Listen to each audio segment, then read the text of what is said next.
Coraline Jones lost the final game with the other mother? Would she be condemned to an eternity in the parallel world, trapped behind the Beldam's mirror with the other unfortunate souls?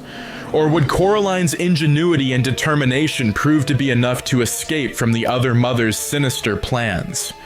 Before we explore the possibilities of our protagonist's interdimensional struggle for freedom, let's quickly recap what happens in the film up until the final game.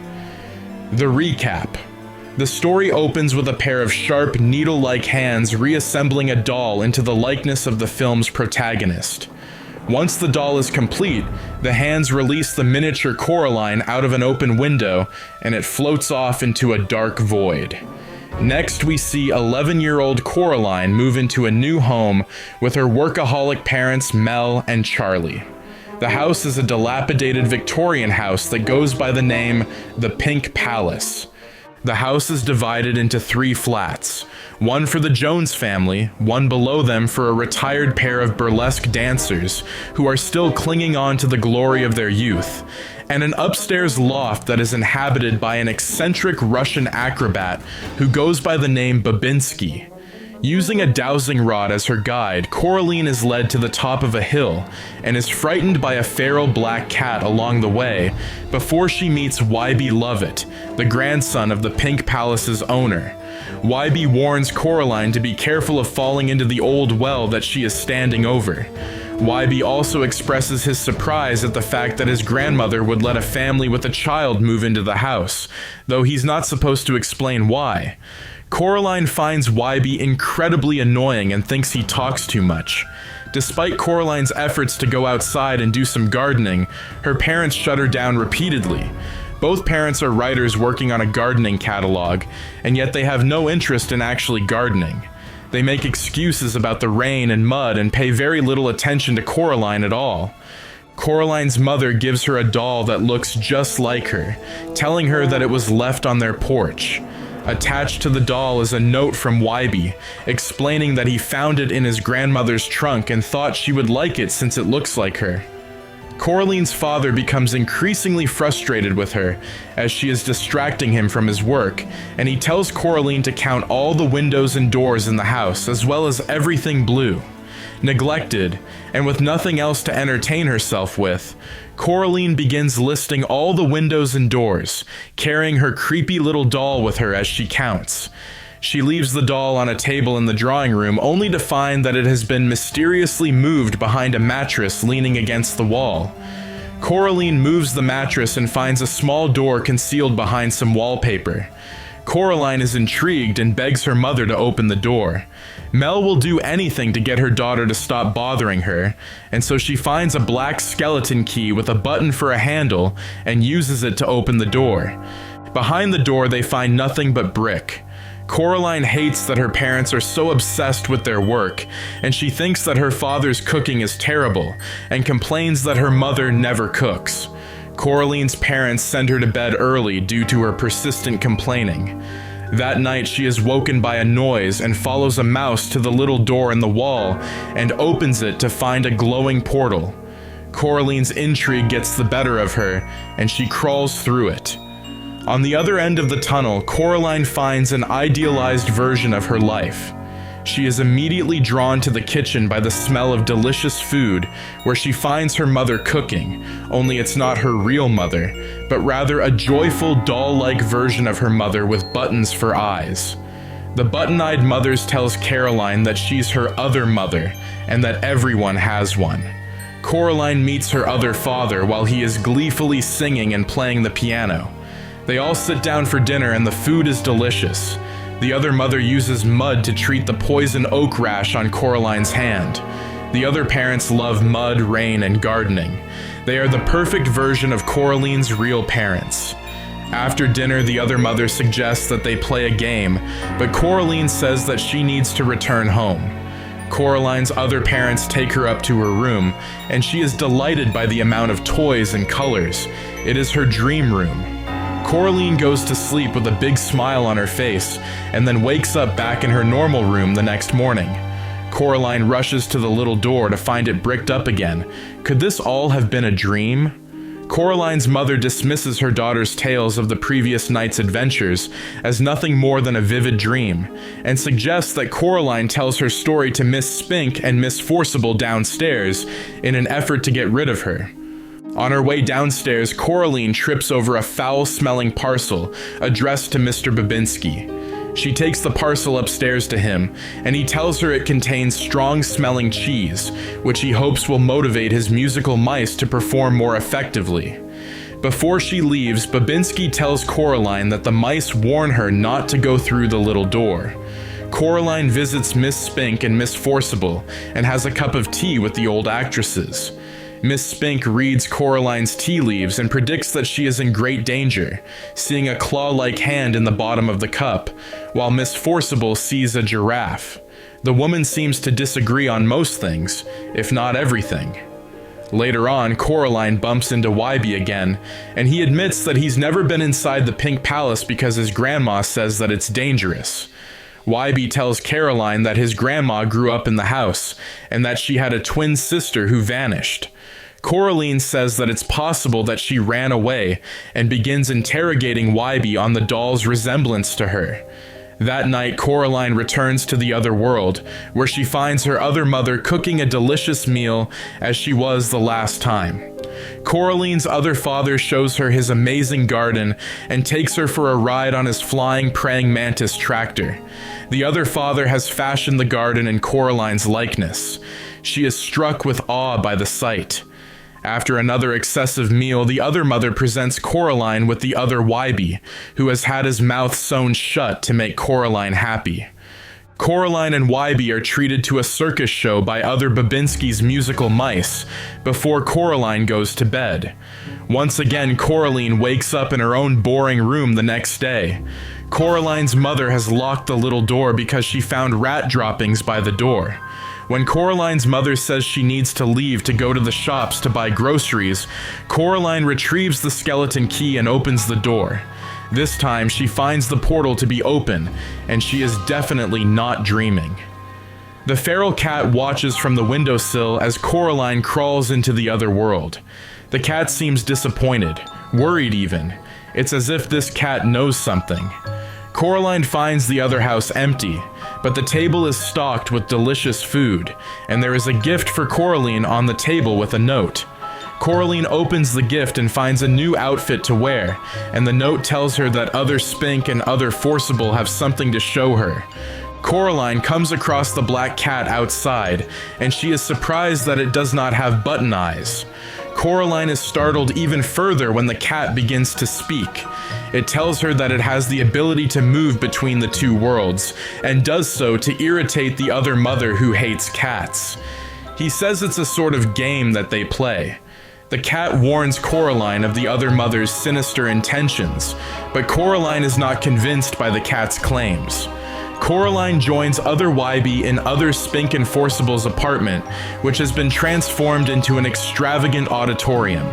The auditorium is filled with hundreds of Scotty dogs, and the two retired actresses put on a show. The show begins with other Spink and Forcible competing for the stage before they quite literally shed their skins to resemble their younger selves. Coraline is pulled into the performance and swung through the air by the performers. Coraline returns home elated after the show, and other mother welcomes her back in before scolding other Wybie for having a long face. Other mother tells Coraline that she can stay in the other world forever if she simply sews buttons over her eyes. Coraline refuses and has started to sense that this other world might not have her best interests in mind, and asks to go to bed early. She goes up to her other room and stuffs all her toys away into boxes before urging herself to fall asleep. Coraline wakes up and is terrified by the fact that she is still in the other world.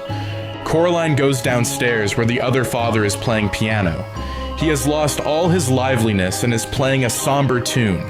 Coraline demands to go back home, but the other father says that they're not supposed to talk when the other mother is not there.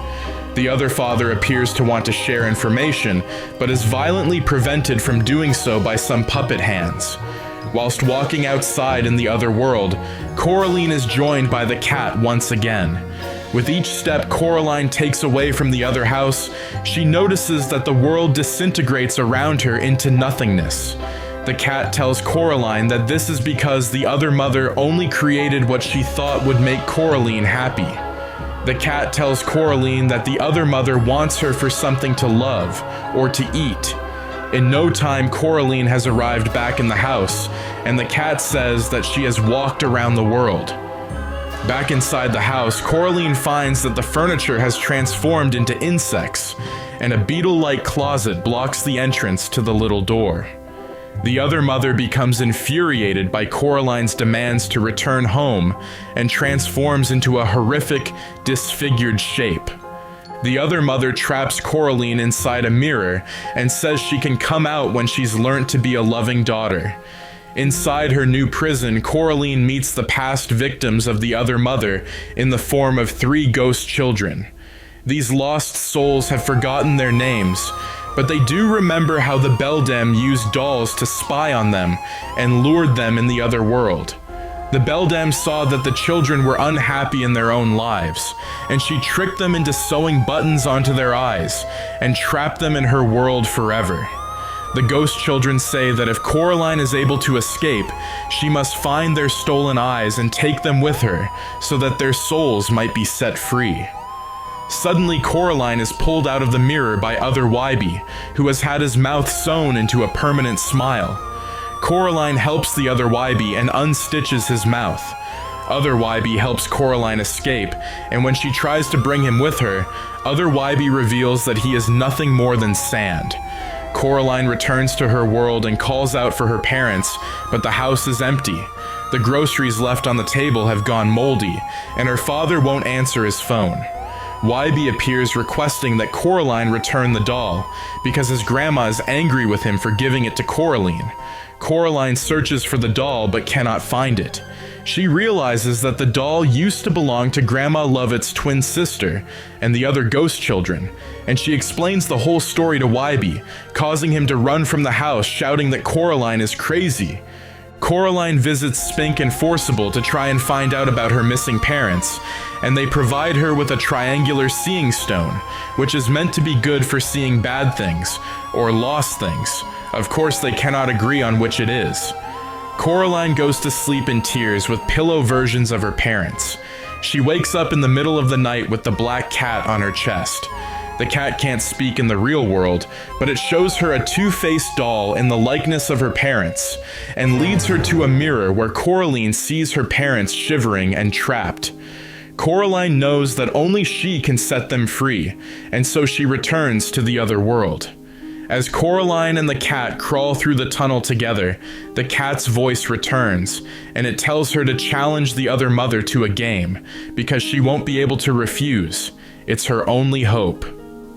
What if? Coraline and the cat make their way through the portal to the other world. At the end of the tunnel, Coraline sees the figure of her real mother calling out for her. No buttons for eyes. Coraline rushes to her mother and throws herself into her arms.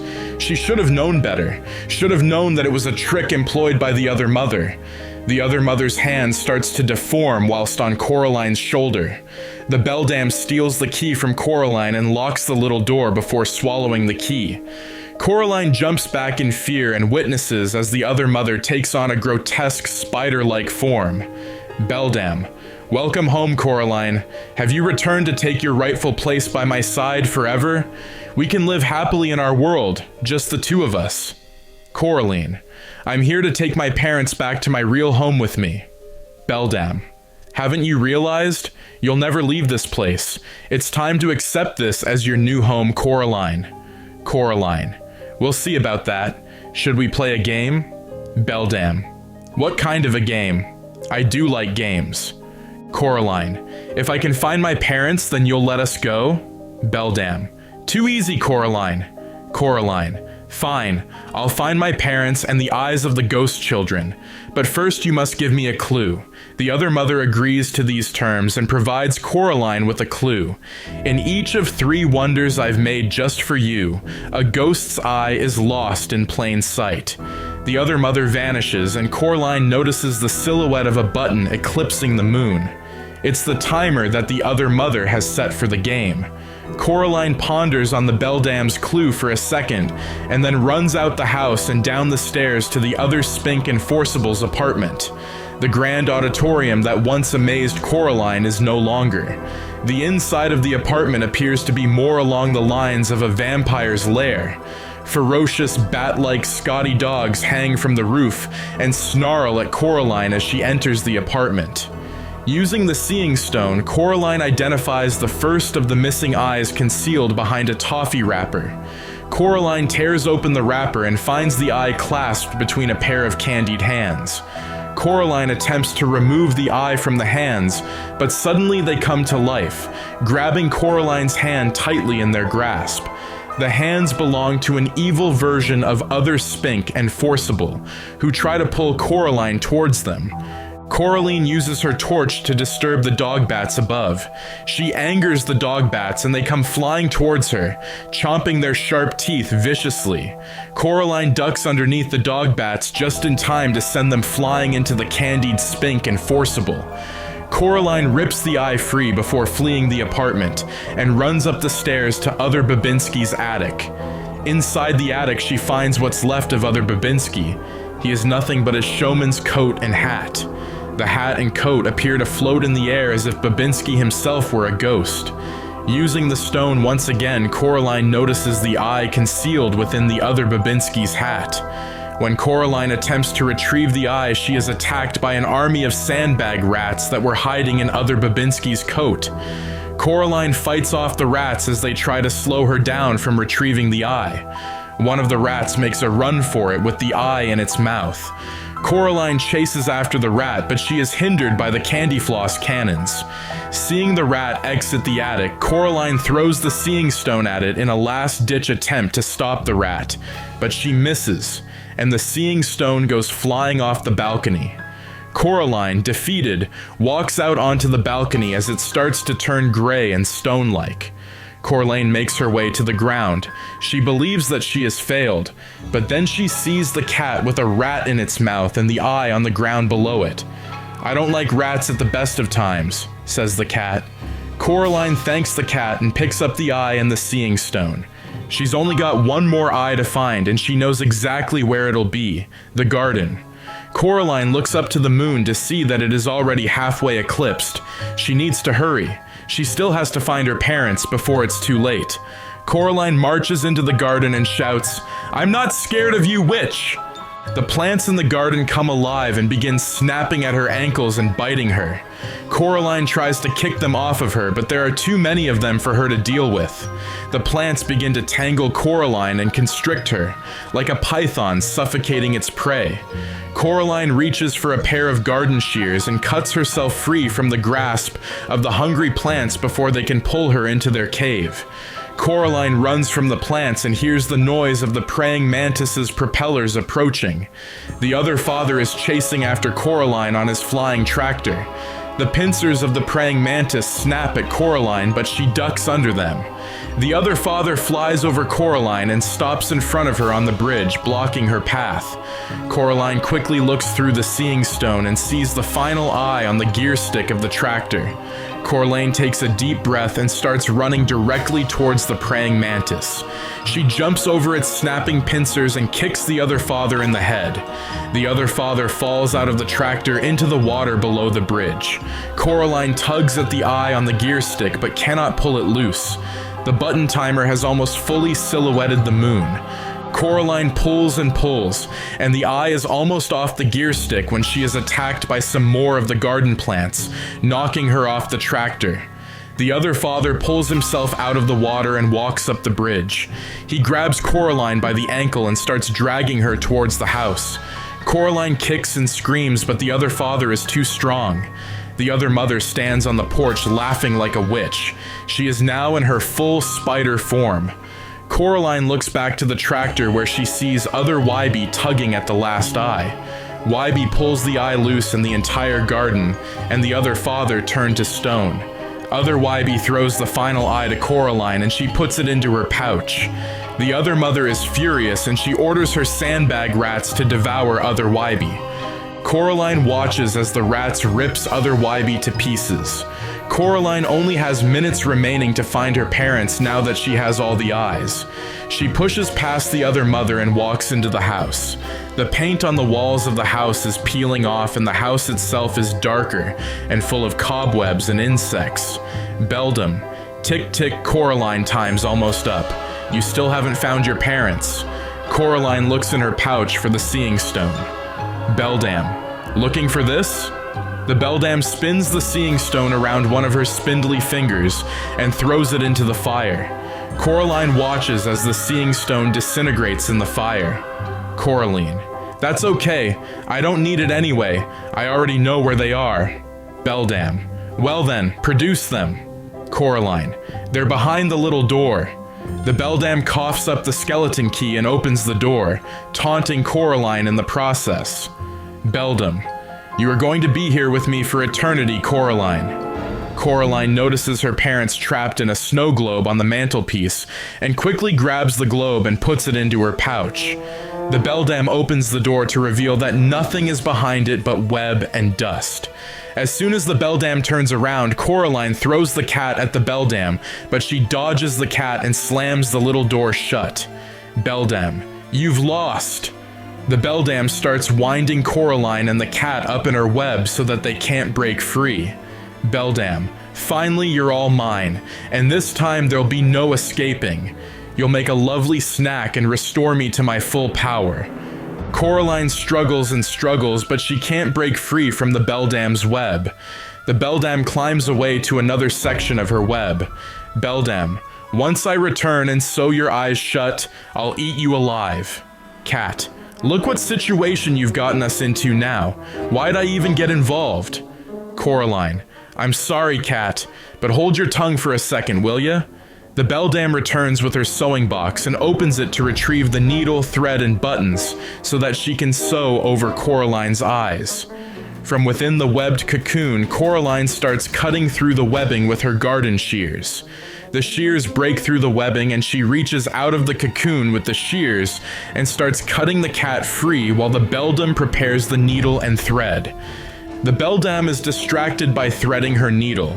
She is very excited to sew over Coraline's eyes and eat her, and she does not notice that Coraline has cut the cat free. The cat makes its escape, which sends vibrations through the web, triggering the Beldam's senses. The Beldam sees the cat escaping, but she doesn't care. Coraline is the one that she wants. Beldam, it's time, Coraline. The Beldam moves closer to Coraline to begin sewing the buttons over her eyes. As the needle is about to pierce Coraline's eyeball, the cat jumps on the Beldam's face and scratches off her button eyes, blinding her. Coraline cuts herself free and starts crawling up the web to the little door. The Beldam chases after Coraline, following the vibrations in the web. Coraline and the cat crawl through the little door and try to shut it behind them, but the Beldam is pulling back. The ghost children help Coraline pull the door shut, and she crawls out to safety and slams the door shut behind her. Coraline gathers her breath and looks for the snow globe, but it is gone. She sees some of the contents of the snow globe on the floor, just as her parents walk into the room, with fresh snow still on their heads and shoulders. Coraline's parents don't remember a single thing. Coraline hugs her parents tightly. She's grateful to be back in her real world, with her real parents. That night, the cat comes to sleep with Coraline, and during her sleep, the ghost children tell Coraline that she is still in grave danger from the other mother. Coraline must hide the key so that the other mother can never find it. Coraline decides to take the key to the old well where she will drop it down, never to be found again. Coraline leaves the house under the cover of darkness to head for the well. We see the needle-like hand of the Beldam break out of the door and crawl into the real world. It begins to stalk Coraline as she walks towards the well. Coraline arrives at the well and rips open the wooden covering and prepares to drop the key down the well, but Beldam's hand pounces on her and steals the key from her. Coraline tries to crawl away from the hand, but it begins dragging her towards the well. Wybie launches out from behind a bush on his bike, coming to the rescue, but the hand leaps in the air and knocks Wybie off his bike, and Wybie hits his head on a rock and gets knocked out. The hand grabs Coraline and pulls her towards the well, which has started to glow like the tunnel in the little door. It seems that the well is another portal to the other world. Coraline digs her fingers and nails into the ground, while the hand pulls her closer and closer to the portal. Coraline cannot get a strong grip as there is only mud to dig her fingers into. YB wakes up, but it is too late as he watches Coraline being dragged into the well. Coraline, YB, help! The well stops glowing and YB crawls over to it and looks down in fear, but there is no portal, only the dark void of the well, and Coraline is gone.